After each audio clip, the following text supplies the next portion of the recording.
तो आइए हम स्टार्ट करते हैं न्यूक्लियोटाइड्स एंड न्यूक्लिक एसिड का रिविजन। सबसे पहले हम यहाँ पे देखते हैं कि न्यूक्लियोटाइड्स कैसे बनते हैं स्टार्टिंग से। तो सबसे पहले हम न्यूक्लियोटाइड्स बनाते हैं। हमारे पास में होगा राइबोज, उसको स्टार्टिंग से बना रहे हैं हम। राइबोज शुगर प्लस बेस, इससे मिलके क्या बनेगा हमारे पास में न्यूक्लियोसाइड। यहाँ पे बन जाएगा न्यूक्लियोसाइड, और न्यूक्लियोसाइड के साथ में यहाँ पे जुड़ जाएगा फॉस्फेट ग्रुप। तो हमें देखने के लिए मिल जाएगा न्यूक्लियोटाइड। ठीक है, तो बन गया हमारे पास में न्यूक्लियोटाइड्स। तो न्यूक्लियोटाइड्स किससे मिलके बने होते हैं? राइबोज से, बेस से, राइबोज, बेस और फॉस्फेट ग्रुप, इन तीन चीज़ों से मिलके बने हुए होते हैं न्यूक्लियोटाइड्स। अब न्यूक्लियोटाइड्स आगे फर्दर बनाएंगे हमारे पास में डीएनए या फिर आरएनए पॉलीमराइज होने के बाद। तो इस हम ये कह सकते हैं, या फिर न्यूक्लियो एसिड्स जिसे हम कह सकते हैं। ठीक, तो अभी हम बस इतनी बात कह रहे हैं कि न्यूक्लियोटाइड्स क्या होता है। न्यूक्लियोटाइड्स राइबोज, बेस और फॉस्फेट ग्रुप मिलने से बनते हैं।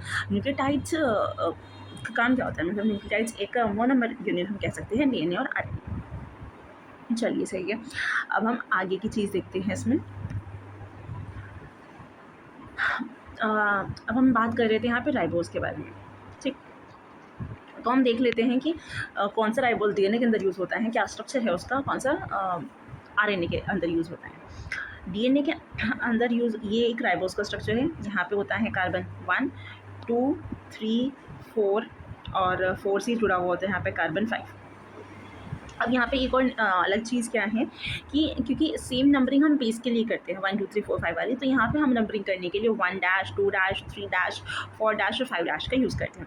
मतलब इस मेथड का हम यहाँ पे यूज़ करते हैं। उसके बाद अगर हम यहाँ पे मेनली बात करते हैं, सेम ऐसा ही स्ट्रक्चर हमारे पास में देखने के लिए किसका मिल जाएगा?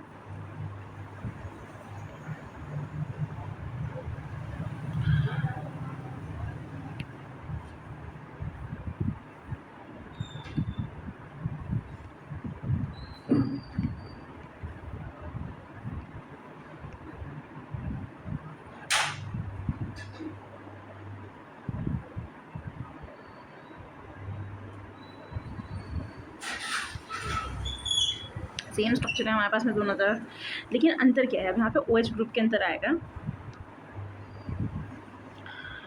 कि यहाँ पे हम राइबोज वाले की बात कर रहे हैं, ये हम यहाँ पे डीऑक्सी राइबोज की बात करेंगे, मतलब डीएनए की राइबोज ग्रुप की बात करेंगे। यहाँ पे OH ग्रुप होता है, सेम 3 डैश की तरफ भी OH होता है। अब OH यहाँ पे होने की वजह से ये ग्रुप बन जाता है थोड़ा ज़्यादा रिएक्टिव।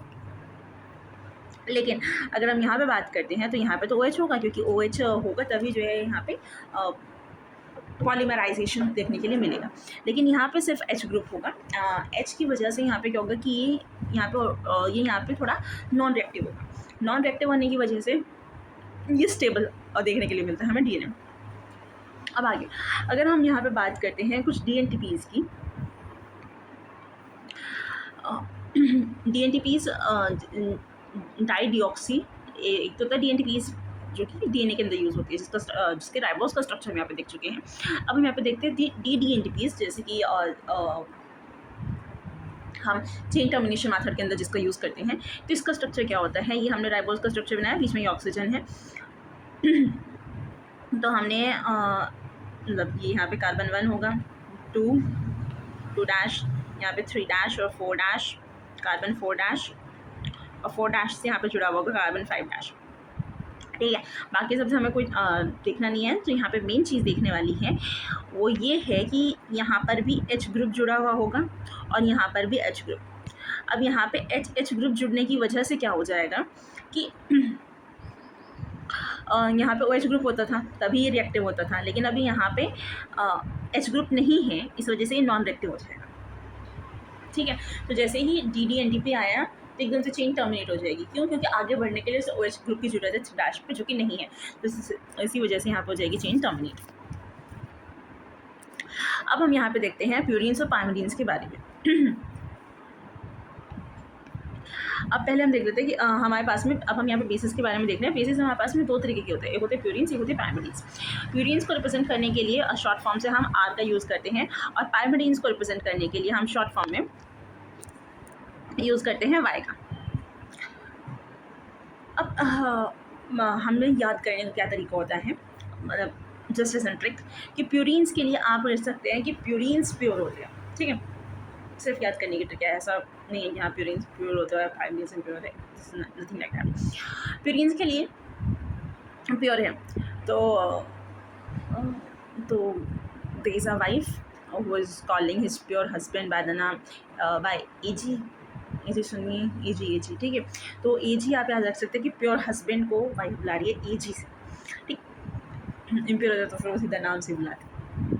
अब है पायरामिडीन्स। पायरामिडीन्स सुनने में लग रहा है थोड़ा प्यारा, तो प्यारी चीज़ को हम क्यूट बोलते हैं, तो यहाँ से हम कह सकते हैं कि प्यारा क्यूट। अब क्यूट से यहाँ पे क्या है, CUT, साइटीन, साइटोसिन, यूरेसिल और थायमिन, और यहाँ पे ये A से एडेनाइन और G से ग्वेनाइन। अब ये हमने देख लिया। अब हम यहाँ पे स्ट्रक्चर देखते हैं प्यूरीन्स का, पायरामिडीन्स का। सबसे हम पहले यहाँ पे प्यूरीन्स का स्ट्रक्चर देखते हैं। अब प्यूरीन्स के स्ट्रक्चर में क्या होता है, एक दो रिंग्स होती है इसके पास में। एक रिंग का नाम है यहाँ पे, आप उसे डायज़ाइन रिंग भी बोल सकते हैं, डायज़ाइन रिंग, या फिर दूसरा आप इसी रिंग को ही बोल सकते हैं यहाँ पे पायरामिडीन रिंग।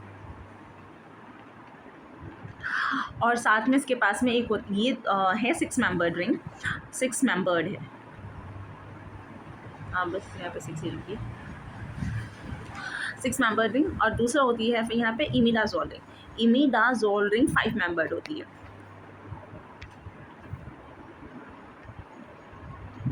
अब हम यहाँ पे स्ट्रक्चर की बात करते हैं कि स्ट्रक्चर कैसा होगा इसका।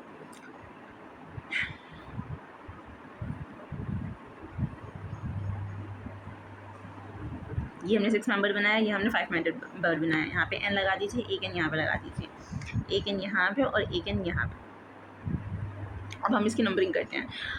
नंबरिंग करने के लिए N1 2 3 4 5 6, मतलब इसी n से ही नंबरिंग स्टार्ट होती है। यहाँ 7 8 और 9। अब आप यहाँ पे इसकी डायरेक्शन देखिए, यहाँ से स्टार्ट हुई और यहाँ पे जाकर के एंड हुई है, मतलब ये किस डायरेक्शन में ये numbering, clockwise direction, anti clockwise direction है। अब हम यहाँ से देखेंगे ये 7 8 9, ये कैसे डायरेक्शन होगी, क्लॉकवाइज। तो इस वाले के अंदर कैसे हुई है, clockwise direction, anti clockwise direction में हो रही है, और इसके अंदर हो रही है यहाँ पे क्लॉकवाइज डायरेक्शन। ये बात आपको ध्यान रखनी है नंबरिंग की। अब हम साथ में ही इसकी कंप्लीट कर लेते हैं वैलेंसीज। तो यहाँ पे कार्बन के लिए हमें वैलेंसी कंप्लीट करनी होती है 3 की,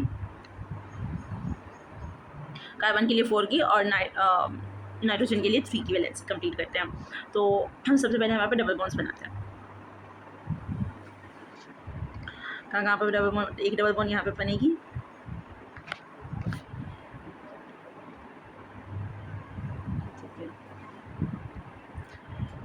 एक डबल बॉन्ड यहाँ पे बनेगी,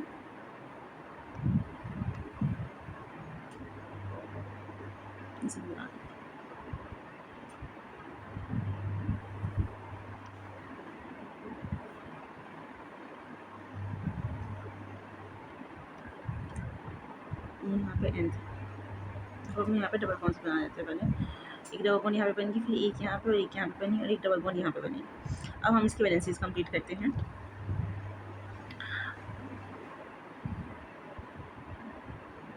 वैलेंसी कंप्लीट करने के लिए यहाँ पे तो ये 1 2 3 3 वैलेंस नाइट्रोजन की कंप्लीट है। फिर यहाँ पे कार्बन है, तो 1 2 3, एक यहाँ पे हम हाइड्रोजन लिख देते हैं अभी के लिए। 1 2 3 नाइट्रोजन की कंप्लीट है। यहाँ पे कार्बन है 1 2 3 4 कंप्लीट है नाइट्रोजन की, कार्बन की यहाँ पे भी सेम कंप्लीट है। ये कार्बन है यहाँ पे 1 2 3 4 कंप्लीट है। ये यहाँ पे कार्बन है, इसकी यहाँ पे 1 2 3, चौथे के लिए हम यहाँ पे हाइड्रोजन लगा देते हैं। अब यहाँ पे भी इसकी कंप्लीट करते हैं हम 1 2, एक हाइड्रोजन यहाँ पे लग सकते हैं। यहाँ पे कार्बन है तो एक हाइड्रोजन यहाँ पे भी लग सकता है। कंप्लीट होगी 1 2 3 और ये 4। फिर यहाँ पे नाइट्रोजन है तो इसकी कंप्लीट है यहाँ पे 1 2 और 3। ठीक है, सारी वैलेंसीज कंप्लीट होगी और इसी का हमें स्ट्रक्चर देखने के लिए मिलेगा। चलिए अब हम यहाँ पे अगर इसी को हमें बनाना हो यहाँ पे एडेनिन बनाने के लिए हम क्या करेंगे, इसी के अंदर यहाँ से हम H को हटाएंगे, इसे हटा दीजिए, इसे हटा दीजिए। एच को हटाएंगे यहाँ से और एच को हटा करके हम यहाँ पे लगा देंगे NH। बन गया हमारे पास में एडेनिन। अब हमें बनाना है ग्वेनिन। तो ग्वेनिन बनाने के लिए हम यहाँ पे लगाएंगे O और यहाँ पे लगा देंगे NH2। ये हो गया हमारे पास में ग्वेनिन का स्ट्रक्चर कंप्लीट। अब अगर हमें बनाना है यहाँ पे जेंथीन बनाने के लिए यहाँ से इसे हटाएंगे, मतलब ऑक्साइड करेंगे इसे, और ऑक्सीडेशन करने के बाद इसका यहाँ पे लग जाएगी एक ऑक्सीजन का ग्रुप। ये बन के जेंथीन का स्ट्रक्चर। हाइपोजेंथीन का स्ट्रक्चर बनाने के लिए क्या करेंगे, हाइपोजेंथीन का स्ट्रक्चर यहाँ से नहीं, अभी हम यहाँ बना रहे हैं यूरिक एसिड का स्ट्रक्चर। यूरिक एसिड का स्ट्रक्चर बनाने के लिए हम यहाँ पे भी एक ऑक्सीजन ग्रुप लगा देंगे। इस वाले को हम नहीं छेड़ रहे हैं, इस वाले की हम बात करें, इसको नहीं छेड़ रहे हैं क्योंकि इसी से ही यहाँ पे राइबोस की पेयरिंग है, ठीक है। तो ये बन गया यूरिक एसिड। फिर कैफीन जो होता है वो भी प्यूरिन डेरिवेटिव ही होता है। अब हम यहाँ बात करते हैं हाइपोजेंथीन कैसे बनेगा। अभी हमने देखा था कि अगर यहाँ पे NH2 लगा हुआ है और इस वाली पोजीशन पे यहाँ पे सिंपली H था, तो ये था स्ट्रक्चर एडेनिन का। अब आप क्या करिए, एडेनिन को ऑक्सीडाइज कर दीजिए।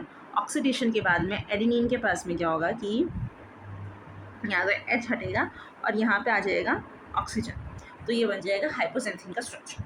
जेंथीन होगा अगर दोनों ही पोजीशंस पे, यहाँ पर भी अगर O है तो वो जेंथीन बन जाएगा, अगर सिर्फ यहाँ पे ऑक्सीजन है तो ये बन गया यहाँ पे हाइपोजेंथीन। हाइपोजेंथीन में यहाँ पे भी ये वाली पोजीशन है, यहाँ पे भी कुछ नहीं, यहाँ पे O नहीं होगा, ठीक है, यहाँ पे सिंपली H ही होगा अगर हम हाइपोजेंथीन की बात करते हैं। चलिए अब हम देखते हैं प्यूरिन्स का स्ट्रक्चर।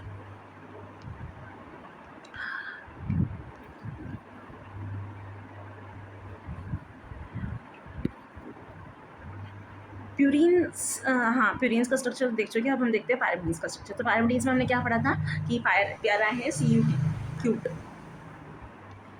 तो CUT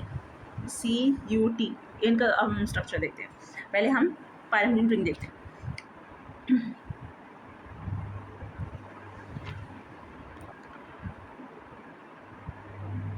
तो ये हो गई पायरिमिडीन रिंग हमारे पास में। अब हम जैसे नॉर्मली नाइट्रोजन लगाते हैं, इस पोजीशन पे हमने नाइट्रोजन लगा दी। नाइट्रोजन लगाने के बाद में यहाँ पे आती है एक ऑक्सीजन। अब हम वैलेंसीज कंप्लीट कर लेते हैं यहाँ, सॉरी, अब हम डबल बॉन्ड बनाते हैं पहले जो रिक्वायर्ड है। एक डबल बॉन्ड बनेगी यहाँ पे, एक डबल बॉन्ड यहाँ पे बनेगी। अब हम वैलेंसीज कंप्लीट कर लेते हैं। ये तो यहाँ पे कार्बन है, तो 1 2 3 4 वैलेंसी कंप्लीट। यहाँ पे एक हाइड्रोजन आ सकता है और हम इसे नहीं छेड़ेंगे, बाकी साइज की मॉडिफिकेशन करते हैं क्योंकि यहीं पे ही ये राइबोस शुगर से अटैच होगा। यहाँ पे कार्बन है, यहाँ पे एक H आ सकता है, एक H यहाँ पे आ जाएगा वैलेंसी कंप्लीट करने के लिए। एक H यहाँ पे भी आ सकता है, मतलब H या जो भी सिंगल बॉन्ड से जुड़ा हुआ है ये यहाँ पे। और 1 2 3 बाकी सारी वैलेंसीज कंप्लीट हो चुकी है। अब हमें स्ट्रक्चर बनाना है। सबसे पहले हम देखते हैं कि जो C है, मतलब साइटोसिन जो होता है, ये होता है यहाँ पे amino derivative, amino keto group, amino pyrimidine होता है, और ये दोनों होते हैं यहाँ पे कीटो पायरिमिडीन्स, ठीक। अब हम यहाँ पे देखते हैं कैसे बनेगा स्ट्रक्चर। सबसे पहले हम यहाँ पे C का स्ट्रक्चर देखते हैं। तो C के स्ट्रक्चर में हमें ये तो नॉर्मल स्ट्रक्चर है जो अभी हम देख रहे हैं यहाँ पे। अभी हमें इसमें सिर्फ और सिर्फ एक अमीन ग्रुप लगाना है। तो सबसे पहले हम इसकी नंबरिंग भी देख लेते हैं। नंबरिंग के लिए क्या है कि ये वाली पोजीशन 1 है, ये 2 नहीं है,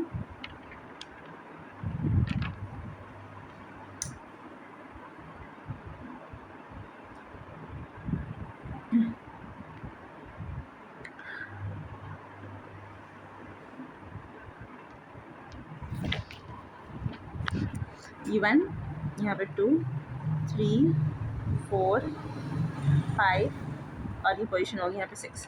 तो यहाँ पे आप देख सकते हैं कि किस डायरेक्शन में चली है। यहाँ से स्टार्ट हो गया, यहाँ तक चला, तो ये कैसे चली है, यहाँ पे क्लॉकवाइज डायरेक्शन में चली है इसकी भी। और नंबर वहाँ पे हमने पहले देखा था कि पायरिमिडीन रिंग के अंदर ही एंटी क्लॉकवाइज डायरेक्शन में चली थी, लेकिन यहाँ पे पायरिमिडीन रिंग के अंदर क्लॉकवाइज डायरेक्शन में इसकी नंबरिंग करी गई है, ठीक है। अब हम इसके अंदर देखते हैं, हम साइटोसिन का स्ट्रक्चर देख लेते हैं।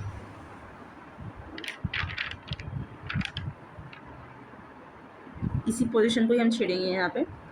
तो लगाएंगे क्या हम यहाँ पे NH2 लगा देंगे और ये बन गया हमारे पास में साइटोसिन का स्ट्रक्चर। चलिए, साइटोसिन का स्ट्रक्चर बन चुका है। अब हम इसे बनाते हैं यहाँ से यूरेसिल का स्ट्रक्चर। तो उसके लिए क्या करेंगे, हम इसे हटा देंगे यहाँ से, और हम क्योंकि ये दोनों कीटो पैरामिडीन्स है, तो हम यहाँ पे लगा देंगे एक डबल बॉन्ड O। ये बन चुका है हमारे पास में यूरेसिल का स्ट्रक्चर। और हमें बनाना है थाइमिन। थाइमिन बनाने के लिए क्या करेंगे, यहाँ से इसे हटाएंगे हाइड्रोजन को, और हम यहाँ पे लिख देंगे CH3 5 पे मिथाइल पोजीशन, मतलब मिथाइल लगा दिया हमने। ये बन गया हमारे पास में इसका स्ट्रक्चर, थाइमिन का स्ट्रक्चर। अब एक और चीज़, अगर आप C से आपको यूरेसिल बनाना है, साइटोसिन है आपके पास में, आपको यूरेसिल बनाना है, तो आप क्या कर दीजिए, इसका सिर्फ ऑक्सीडेशन कर दीजिए आप। ठीक है, अमीनो ग्रुप हटाना है, अमीनो ग्रुप हटाने के लिए आप इसको ऑक्सीडेशन कर दीजिए। और अगर आपको यूरेसिल से थाइमिन बनाना है तो आप इसमें मिथाइल ग्रुप ऐड कर दीजिए, तो आपके पास में 5 मिथाइल यूरेसिल बन जाएगा। गुड। अब हम आते हैं अगले पेज पर, और अब हम यहाँ पे राइबोज का स्ट्रक्चर देख चुके हैं, बेस का स्ट्रक्चर देख चुके हैं, और बेस में भी हम तीनों का स्ट्रक्चर देख चुके हैं। फिर तो हमने क्या देखा यहाँ पे प्यूरिन्स के अंदर कौन से होते हैं यहाँ पे, एडिनिन, ग्वेनिन, हाइपोजेंथीन, जेंथीन, न्यूरिक एसिड और कैफीन।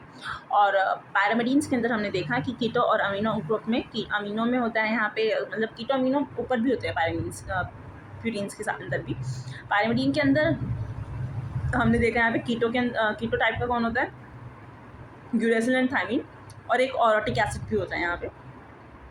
और सी की कौन सा होता है, अमीनो टाइप का होता है, मतलब सिस्टीन। अब इन दोनों को हमें जोड़ना है, किसे, शुगर को और बेस को, मतलब राइबोज को और बेस को, डिऑक्सी राइबोज को और बेस को अगर हम यहाँ पे जोड़ेंगे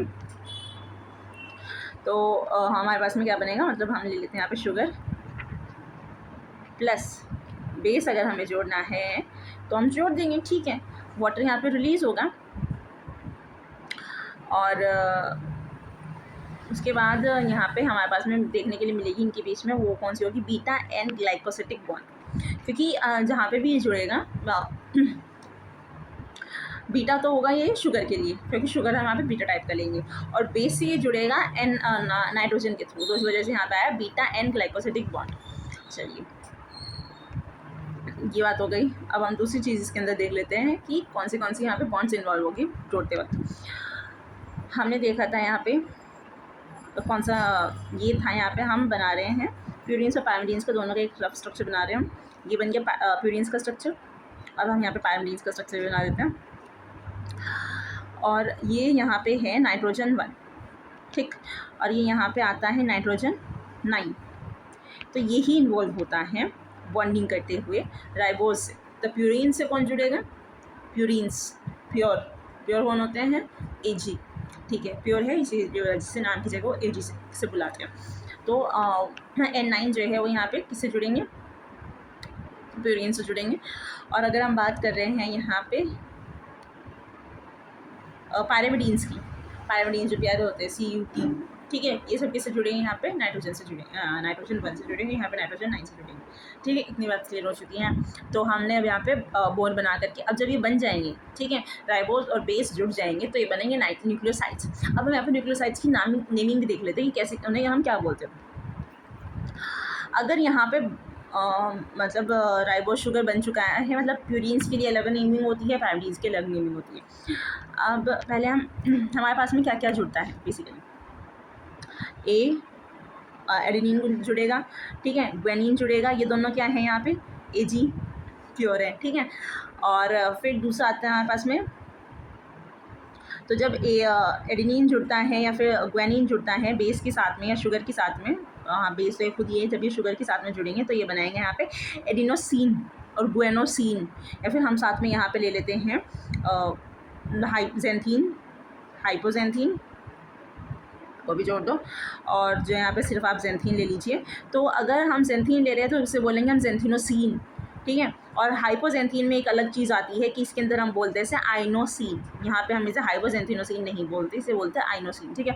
तो एडिनिन जब शुगर के साथ में जुड़ेगा, राइबोज के साथ में जुड़ेगा, उसे हम क्या बोलेंगे, मतलब न्यूक्लियोसाइड्स जो यहाँ पे बनेंगे उसे हम बोलेंगे एडिनोसिन, गुएनोसिन। हाइपोजेंथीन जब जुड़ेगा उसे हम बोलेंगे आइनोसिन, और जेंथीन जुड़ने पर हम बोलेंगे जेंथिनोसिन। ठीक है, अब हम यहाँ पे देखते हैं, अगर यहाँ पे पायरोडीन्स जुड़ते हैं। पायरोडीन्स कौन से हमारे पास में, CUT। अब साइटोसिन को तो हम ऑलरेडी साइटोसिन बोल रहे हैं, जुड़ने में भी हम साइटोसिन तो बोलेंगे नहीं, तो हम यहाँ पे बाकी सबको तो हम ठीक है यूरोसिन बोल सकते थे, थाइमिसिन भी बोल सकते थे, लेकिन हम नहीं बोलते। तो इसे हम क्या बोलते हैं, साइटिडीन। ठीक है, यहाँ पे बोलते हैं हम इसे साइटिडीन। और जब हम इसे ये बोल रहे हैं तो फिर हम यूरेसिल को भी यूरिडीन बोलते हैं शुगर के साथ जुड़ने पर, मतलब न्यूक्लियोसाइड्स को थाइमिन जुड़ने पर बोलते हैं यहाँ पे थाइमिन। ठीक, इतनी सी बात हो गई। अब हमारे पास में बन चुका है न्यूक्लियोसाइड। अब हमें बनाना है न्यूक्लियोटाइड। न्यूक्लियोटाइड बनाने के लिए हम न्यूक्लियोसाइड्स में जोड़ देंगे फॉस्फेट ग्रुप, और फॉस्फेट ग्रुप जुड़ेगा यहाँ पे फॉस्फोरिक एसिड्स। अब हम पहले फॉस्फोरिक एसिड का स्ट्रक्चर देख लेते हैं। तो ये होता है यहाँ पे फॉस्फेट ग्रुप, मतलब फॉस्फोरस है, फॉस्फोरस यहाँ पे डबल बॉन्ड से ऑक्सीजन जुड़ा हुआ है, बाकी यहाँ पे OH ग्रुप जुड़ा हुआ है, तीनों पोजिशन पे। तो इसका स्ट्रक्चर को बोलते हैं हम, मतलब फॉर्मूला जो इसका H3PO4। अब देख लीजिए, पी एक है यहाँ पे हमारे पास में ऑक्सीजन 4 है, 1 2 3 4। ठीक है, हाइड्रोजन 3 होने चाहिए, 1 2 3। ठीक है भाई, सेटिस्फाई हो रहा है फॉर्मूला और उसका स्ट्रक्चर से। चलिए ठीक है, अब हम इसे जोड़ते हैं, न्यूक्लियोटाइड का स्ट्रक्चर बनाते हैं। हम सीधे यहाँ पे बनाते हैं ATP का स्ट्रक्चर। ठीक, ATP एक न्यूक्लियोटाइड है। ATP, DNTP, CNTP, ATP, GTP, UTP, CTP, ये सारे न्यूक्लियोटाइड्स हैं।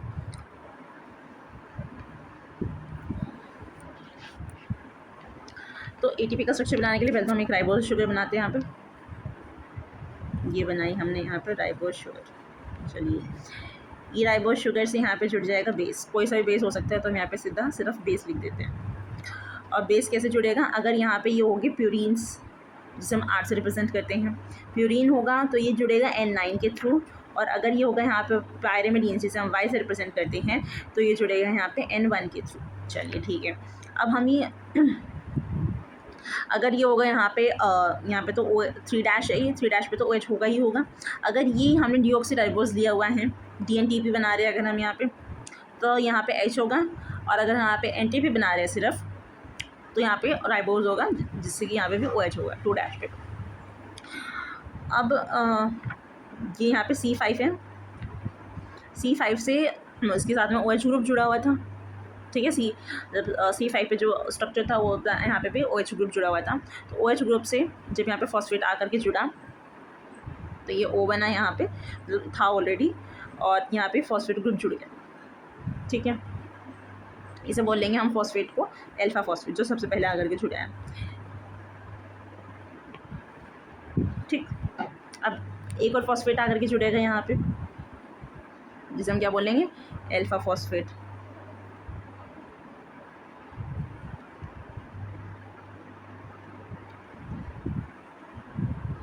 सॉरी, पी तो यहाँ पे जुड़ा है ना ऑलरेडी, मतलब हम यहाँ पे पी लिखेंगे सीधे।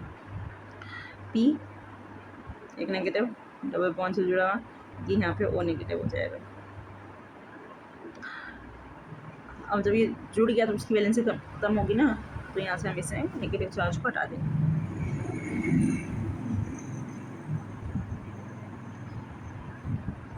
इस नेगेटिव चार्ज को यहाँ से हटा देंगे। अब एक और आएगा भी, तो ये हो गया यहाँ पे, ये अल्फा था, ये यहाँ पे बीटा हो गया।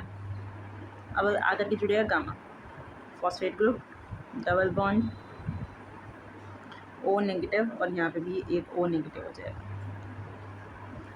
ठीक, तो ये बना है हमारे पास में स्ट्रक्चर किसका, ATP का स्ट्रक्चर बना है ये हमारे पास में। ठीक है, ये यहाँ पे गामा फॉस्फेट। तो न्यूक्लियोटाइड का स्ट्रक्चर हमारे पास में बन चुका है। अब यहाँ पे जो काम की बात है वो ये है कि जो सबसे पहला जो कार्बन के साथ में, मतलब जो राइबोज के साथ में जुड़ा था फॉस्फेट ग्रुप, वो बनी थी यहाँ पे एस्टर बॉन्ड, इसे बोलेंगे एस्टर बॉन्ड। और उसके बाद जो ये 2 बॉन्ड्स आकर के बने हैं, एक ये वाली बॉन्ड और एक ये वाली बॉन्ड, क्योंकि ये यहाँ पे एसिड था, एसिड के साथ में दूसरा एसिड आकर के जुड़ा है, उसे बोलेंगे यहाँ पे एसिड एनहाइड्राइड बॉन्ड।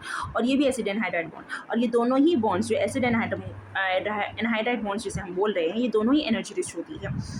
ठीक, और दूसरा ये एटीपी का स्ट्रक्चर है जिसे हम एनर्जी करेंसी बोलते हैं। एटीपी में से जो एनर्जी लिबरेट होती है वो इन दोनों बॉन्ड्स टूटने पे ही एनर्जी लिबरेट होती है। अब सिर्फ एटीपी को ही हम एनर्जी करेंसी बोलते हैं जनरली तो, लेकिन सिर्फ एटीपी के अंदर एनर्जी नहीं होती। एटीपी, जीटीपी, सीटीपी, यूटीपी इन सभी के अंदर बराबर एनर्जी होती है, क्योंकि एनर्जी बेस से नहीं मिलती, एनर्जी हमें इन बॉन्ड्स के टूटने से मिलती है और इन बॉन्ड्स के अंदर सेम एनर्जी होती है। इतनी सी बात की है। अब आगे बढ़ते हैं। अब हम देखते हैं यहाँ पे न्यूक्लियोटाइड्स। न्यूक्लियोटाइड का स्ट्रक्चर देख चुके हैं। अब हम न्यूक्लियोटाइड्स का फंक्शन देखते हैं, न्यूक्लियोटाइड्स क्या काम करते हैं। तो न्यूक्लियोटाइड्स, सबसे पहली बात हमने देखा कि न्यूक्लियोटाइड बनेगा, उसके बाद पॉलीमराइज होकर के डीएनए बनेगा। तो ये एक मोनोमेरिक यूनिट है न्यूक्लिक एसिड के लिए, चाहे वो आरएनए हो या डीएनए हो। फिर यही न्यूक्लिक एसिड्स में आ जाता है CAMP, साइक्लिक एडेनिन मोनोफॉस्फेट। यही स्ट्रक्चर, अगर ये AMP है तो यहाँ पे मतलब एक ही फॉस्फेट जुड़ा हुआ है, एक ही फॉस्फेट है। अगर हम पीछे वाले में एक चीज़ देखते हैं यहाँ पे कि अगर यहाँ पे इसकी वजह से नेगेटिव चार्ज एक आ रहा है, इसकी वजह से एक नेगेटिव चार्ज आएगा यहाँ पे, और ये एक नेगेटिव चार्ज जो नीचे वाला जो फ्री है उसके वजह से एक नेगेटिव चार्ज आएगा, और एक चार्ज यहाँ पे इसके पास में है, एक उसकी वजह से नेगेटिव चार्ज आएगा। तो इसके पास में टोटल कितना नेगेटिव चार्ज आ जाएगा? 1 2 3 4। तो उसके पास में टोटल 4 नेगेटिव चार्ज आ जाएगा, -4 चार्ज आएगा इसके पास में टोटल। ठीक है,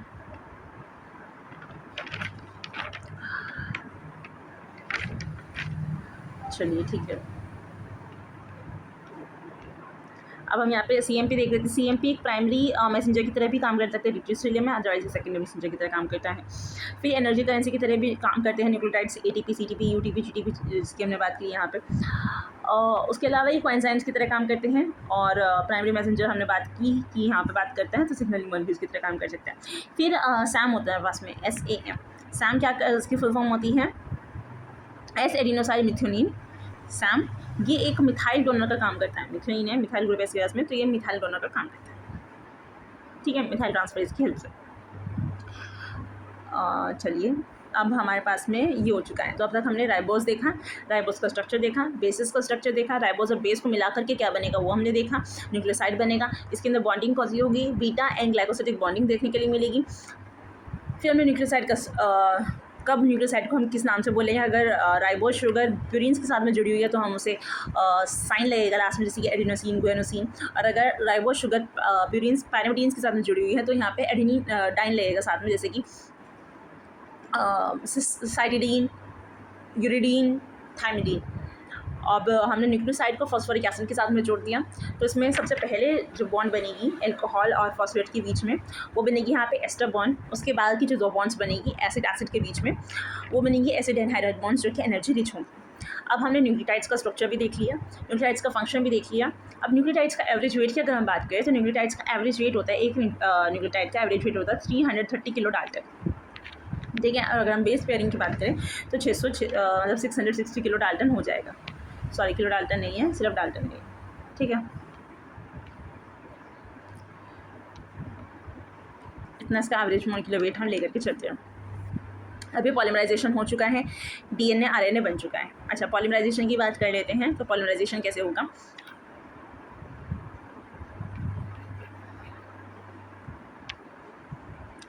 हम बात करते हैं कि ये हमारे पास में पॉलीमराइजेशन कहाँ से होगा। ठीक है, ये राइबोस शुगर है। ठीक है, यहाँ पे 3' है, 3' ये 3' है ना, यहाँ पे 3' है। यहीं से ही फॉस्फेट जुड़ेगा। चलो ठीक है, ये एक स्ट्रक्चर हो गया। 2 को तो कम से कम जोड़ेंगे नाम यहाँ पे। तो ये हो गया यहाँ पर C5। अब C5 ये फॉस्फेट्स ग्रुप से तो जुड़ा हुआ है, हम देख चुके हैं। अब ये फॉस्फेट एक और से जुड़ेगा, दूसरे कार्बन से। ये OH दूसरे 3' का है।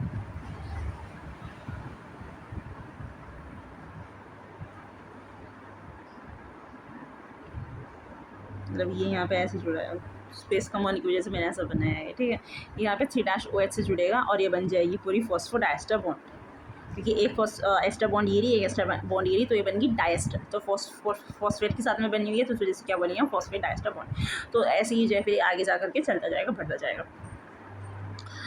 तो यहाँ पे क्या है, एक C5 चाहिए होता है और एक C3 चाहिए होता है, उनके बीच में बनती, मतलब एक कार्बन का C5, अगर हम बात करें पहले कार्बन का C5, दूसरे कार्बन का पहले कार्बन का C3, दूसरे कार्बन का C5, ये हमें चाहिए होता है। उसके बाद जो यहाँ पे उसी के थ्रू यहाँ पे बॉन्डिंग देखने के लिए हमें मिलती है।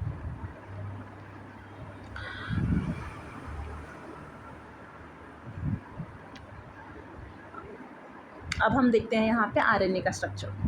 आरएनए स्ट्रक्चर तो हम देख ही चुके हैं, ठीक है, आरएनए बन चुका है। उसके बाद आरएनए की यहाँ पे मॉडिफाइड फॉर्म्स देख। आरएनए का फंक्शंस क्या होता है, डिफरेंट आरएनए का डिफरेंट फंक्शंस होते हैं। वो डिफरेंट आरएनए कौन से हैं और उनका फंक्शंस क्या है, वो हम यहाँ पे देख लेते हैं एक बार। सबसे पहले सबसे कॉमन जो हम आरएनए की बात करते हैं वो है एमआरएनए, ठीक है, मैसेंजर एमआरएनए है।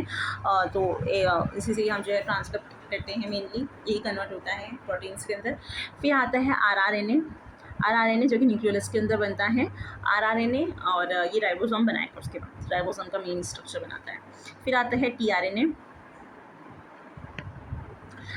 जिसे हम एडेप्टर आरएनए भी बोलते हैं, जो कि ट्रांसलेशन में हेल्प करता है, प्रोटीन बनाने में हेल्प करता है। अब अगर हम इनका देखें तो सबसे ज़्यादा आपको आरआरएनए देखने के लिए मिलेगा। उसके बाद आपको टीआरएनए देखने के लिए मिलता है साइटोसॉल के अंदर, और उसके बाद आपको एमआरएनए। तो पहले कौन, सबसे ज़्यादा आर साइटोसॉल के अंदर इनकी कंसंट्रेशन में, फिर टी और फिर एमआरएनए, ठीक। अब ऐसी बात करते हैं भाई, राइबोसोम बनाने के लिए अच्छा खासा भारी राइबोसोम बनेगा, तो उसके लिए बहुत सारा आरएनए चाहिए होगा।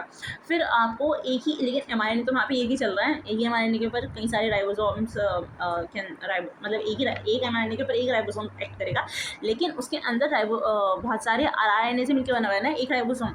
अब यहाँ पे अडेप्टर्स की अगर हम बात कर रहे हैं, तो एक प्रोटीन मतलब एक एमआरएनए में जब काम कर रहा है, प्रोटीन बन रहा है, तो वहाँ पर कई सारे अडेप्टर्स आते रहेंगे, तो अडेप्टर्स भी बहुत सारे चाहिए। तो सबसे ज़्यादा आरएनए चाहिए, फिर आरआरएनए, फिर टीआरएनए, फिर एमआरएनए, ठीक है।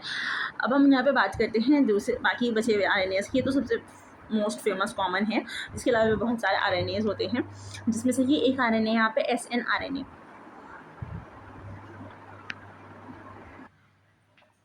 चलिए, तो अब हम बात करते हैं एसएनआरएनए के बारे में। एसएनआरएनए क्या करता है, ये प्रोसेसिंग करता है एसएनआरएनए और किसकी, आरएनए की, एमआरएनए की। फिर एसएनओआरएनए, स्मॉल आरएनए जिसे बोलते हैं, स्मॉल आरएनए, ये क्या काम करता है, ये प्रोसेसिंग करता है आरआरएनए, इसके हम बोलते हैं स्मॉल न्यूक्लियोलर आरएनए। फिर आता है यहाँ पे हमारे पास में स्मॉल साइटोसॉलिक आरएनए, एससीआरएनए, ये सिक्रेटरी प्रोटीन्स की टारगेटिंग करता है। फिर आता है हमारे पास में कुछ जीन रेगुलेशन के लिए कुछ आरएनए जो जीन साइलेंसिंग करते हैं, जैसे कि एमआईआरएनए, एसआईआरएनए, पीवीआरएनए, एसएचआरएनए, एलएनसीआरएनए, लॉन्ग नॉन कोडिंग आरएनए, ठीक है। फिर आता है हमारे पास में गाइड आरएनए, जीआरएनए, ये आरएनए की एडिटिंग करता है।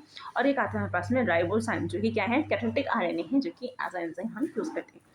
अब आरएनए को एज जेनेटिक मटेरियल भी यूज़ करते हैं, तो उसके लिए इसने बताया कि हाँ, आरएनए एज जेनेटिक मटेरियल भी यूज़ होता है।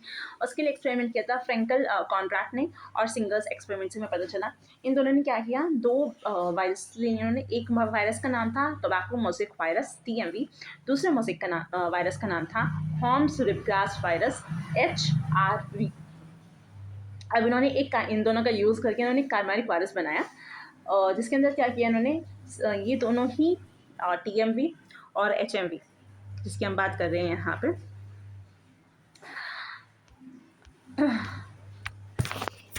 TMV और HMV दोनों के ही पास में प्रोटीन्स प्रेजेंट होती हैं, और एज़ोकॉट और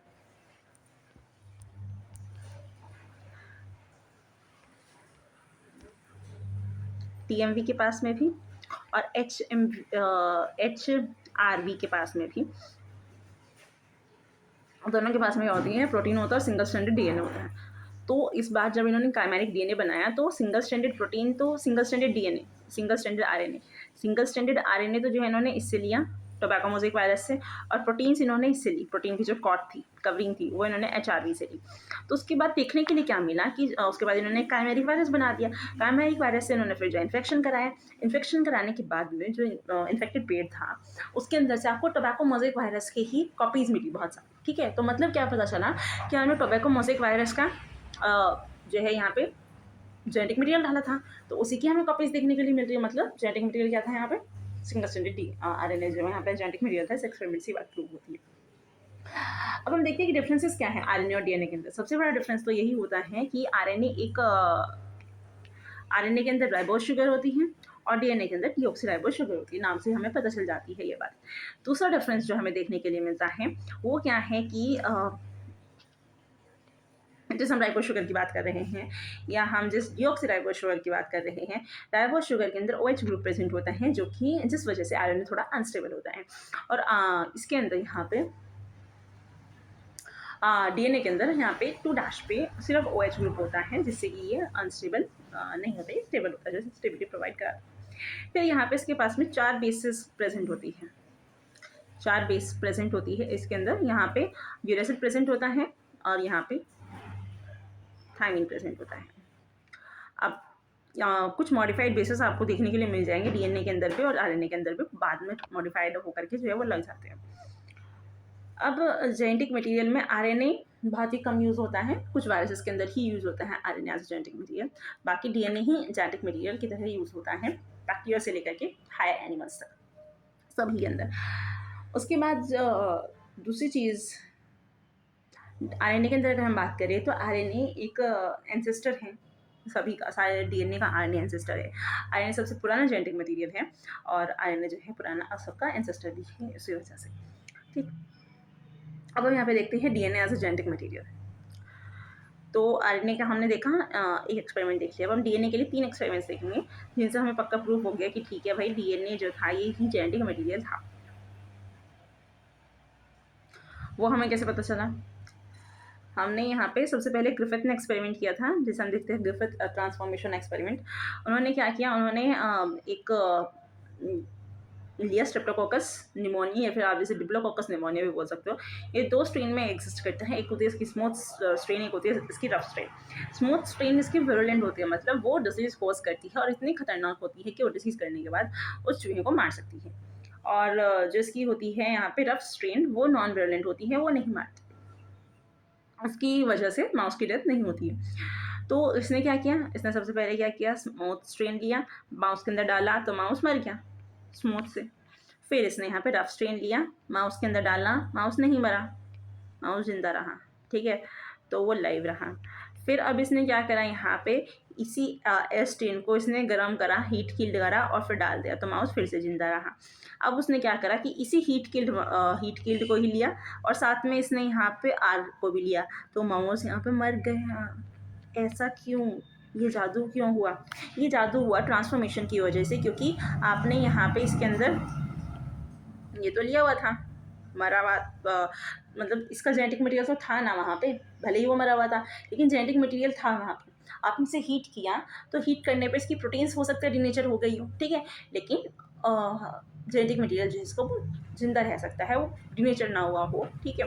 अब बैक्टीरिया था ये, ठीक है, तो इसने कुछ जगह से जो है हो सकता है कि जो इसका विरुलेंट स्ट्रेन था, विरुलेंट स्ट्रेन से जो विरुलेंट डीएनए था, मतलब विरुलेंट स्ट्रेन का जो डीएनए था उसने से अपटेक कर लिया हो, लाइव वाले मतलब आर स्ट्रेन वाले ने इसका डीएनए को अपने अंदर अपटेक कर लिया हो, जिस वजह से ये भी डिसीज कॉज करने में कामयाब हो चुका है, ठीक है।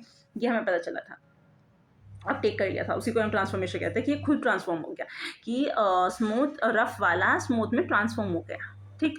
इससे हमें ये पता चला, ये हम कहते हैं यहाँ से। फिर यहाँ पे इसे प्रूव करने के लिए कि डीएनए ही एज ए जेनेटिक मटेरियल है, उन्होंने कहा था कि ठीक है, कोई तो चीज़ थी जो उसने ले ली, क्या था ये उसने नहीं बताया, बस ट्रांसफॉर्मेशन उसने बता दिया। अब फिर आते हैं यहाँ पे दूसरे नंबर पे मैकॉल्ड, एवरी और मैकार्थी। इन्होंने क्या बताया कि अगर आप यहाँ पे हीट किल्ड मतलब इन्होंने इस बारी हीट किल्ड एस लिया, ठीक है, और साथ में इन्होंने हीट किल्ड कर दिया उसे, उसके अंदर इन्होंने प्रोटीन्स डाल दिए, तो जितनी भी प्रोटीन थी वो सारी यहाँ पे डिग्रेड हो चुकी है। अब इन्होंने उसे ट्रेन के साथ में मिक्स किया और उसके अंदर डाल दिया, माइस के अंदर डाल दिया, तो माइस यहाँ पे मर गया।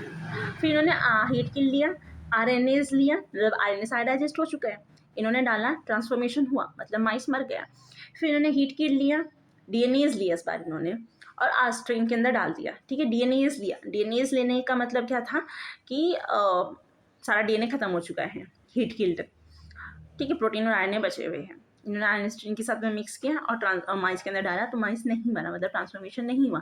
तो यहाँ से डीएनए का हमें प्रूफ मिला कि ठीक है, डीएनए ही जेनेटिक मटेरियल है। फिर हमें आता है हार्शी एंड चेज एक्सपेरिमेंट।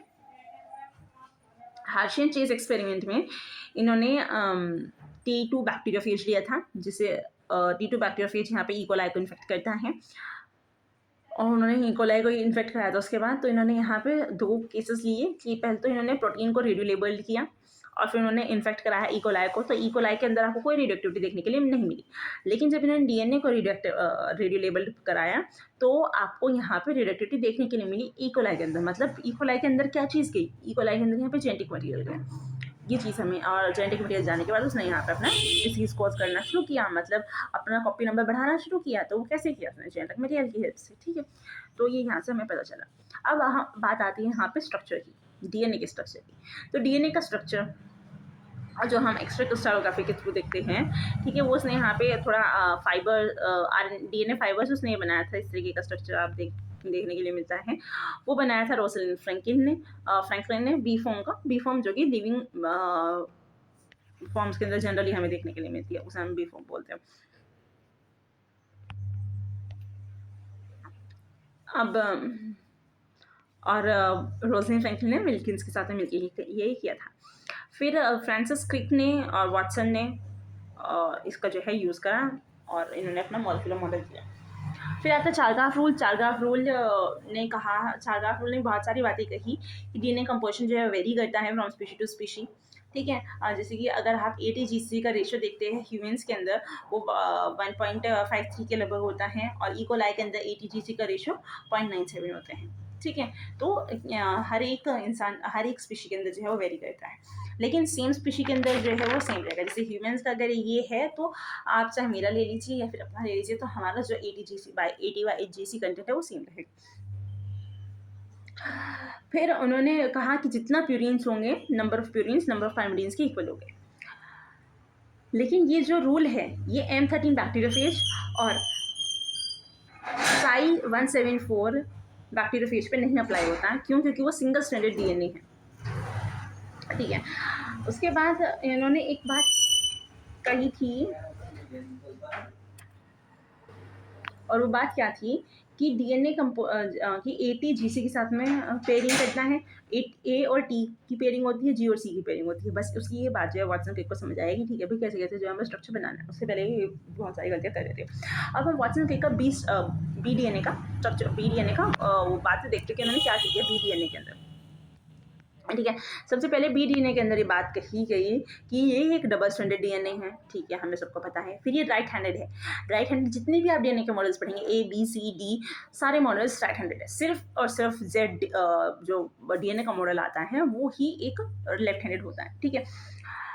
उसके बाद ये बताया कि शुगर और फॉस्फेट जो है बाहर की तरफ है, बेसिस जो है अंदर की तरफ है, और ये बेसिस जो है यहाँ पे एंटी पोजिशन में होते हैं अंदर की तरफ आने के लिए, ठीक है। फिर हाइड्रोजन बॉन्डिंग होती है यहाँ पे T के साथ में, G के साथ में, हेलिक्स। उसके अलावा एक हम इसके अंदर अलग से पढ़ते हैं, ये तो इन्होंने मॉडल दिया है, एक अलग से नाम आती है हॉक्सटीन बेस पेयरिंग, को हम आगे चल के देखेंगे। फिर हेलिक्स के अंदर आता है 10.5, मतलब एक हेलिक्स के अंदर 10.5 बेस पेयर्स होते हैं, तो आप यहाँ पे 10 बेस पेयर्स भी लिख सकते हैं ऑन एन एवरेज। हाइट यहाँ पे आती है एक हेलिक्स की 34 एंगस्ट्रॉम, और 2 बेस पेयर के बीच में कितने का अंतर होता है, 3.5 एंगस्ट्रॉम का डिस्टेंस होता है। डायमीटर है इसका 20 angstrom. Major group minor group दोनों इसके पास में देखने के लिए मिलती है। ग्लाइकोसिटिक बॉन्ड होती है। ग्लाइकोसिटिक बॉन्ड कैसी होती है, यहाँ पे एंटी ओरिएंटेशन में होती है ग्लाइकोसिटिक बॉन्ड यहाँ पे एंटी ओरिएंटेशन के अंदर देखने के लिए मिलती है। उसके अलावा आपको सिन ओरिएंटेशन में भी देखने के लिए मिलेगी, लेकिन इसके अंदर नहीं, बाकी फॉर्म्स के अंदर देखने के लिए मिल जाएगी, कुछ फॉर्म्स के अंदर, ठीक है, वो आगे देखेंगे। शुगर पकरिंग देखने के लिए मिलती है। शुगर पकरिंग यहाँ पे बी के अंदर C2 एंड शुगर पकरिंग देखने के लिए मिलती है। तो शुगर पकरिंग क्या होता है कि C5 तो आउट ऑफ प्लान होता ही प्लेन होता है यहाँ पे, C2 भी उसी प्लेन में आ जाता है जिसमें C5 होता है, उसी को यहाँ पे C2 एंडो पकरिंग कहेंगे। फिर यहाँ पे ये बॉन्ड्स बना लेगा, ठीक है।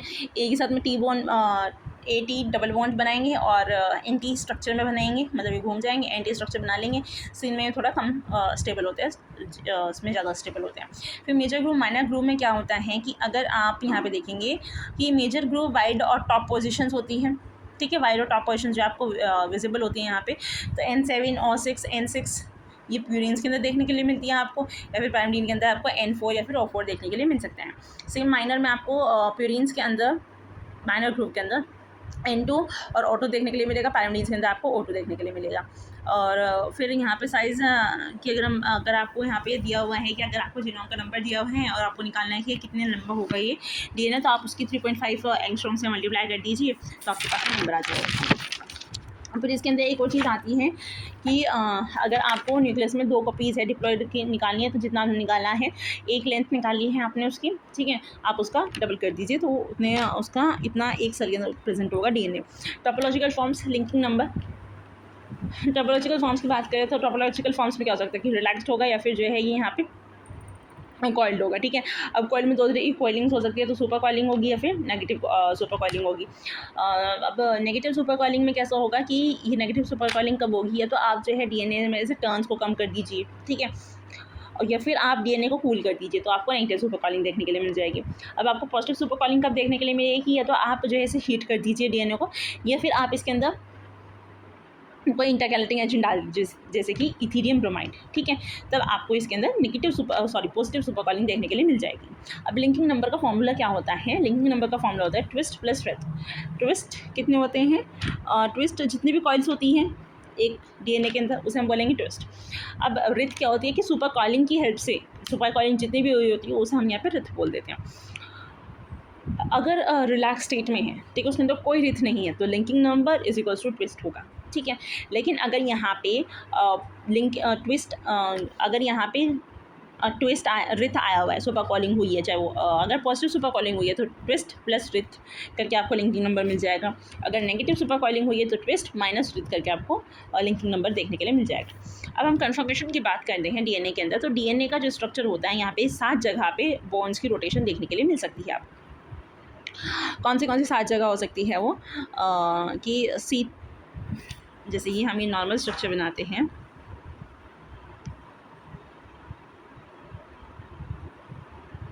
ठीक है, ये यहाँ पे C4 है, C5 है ये यहाँ पे। C5 से आगे क्या बनेगा, ये ऑक्सीजन से जुड़ेगा, फिर ये फॉस्फेट से जुड़ जाएगा, इतना हो गया। पीछे से यहाँ पे ये यहाँ पे C5 था, यहाँ पे C4 है, ठीक है, इनके बीच मतलब एक और ये बॉन्डिंग जा रही है। यहाँ पे ये C3 है, C3 एक फॉस्फेट से जुड़ेगा, मतलब ऑक्सीजन से, और फिर ये एक फॉस्फेट से जुड़ा होगा, इतनी बात है। तो इसे हम बोलेंगे अल्फ़ा, इसे बोलेंगे बीटा, फिर ये यहाँ पे जो होगी इसे हम बोल देंगे गामा, फिर ये यहाँ पे होगी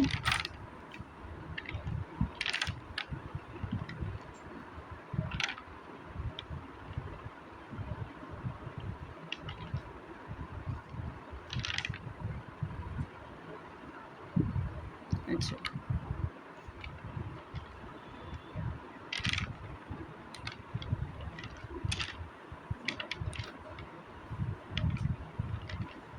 हम बस देखते हैं यहाँ पे क्या होगा। फॉस्फेट इधर से हम शुरू करेंगे, यहाँ पे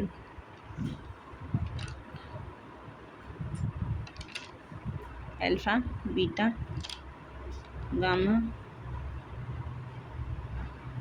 डेल्टा, ईटा और ज़ीटा, ठीक है।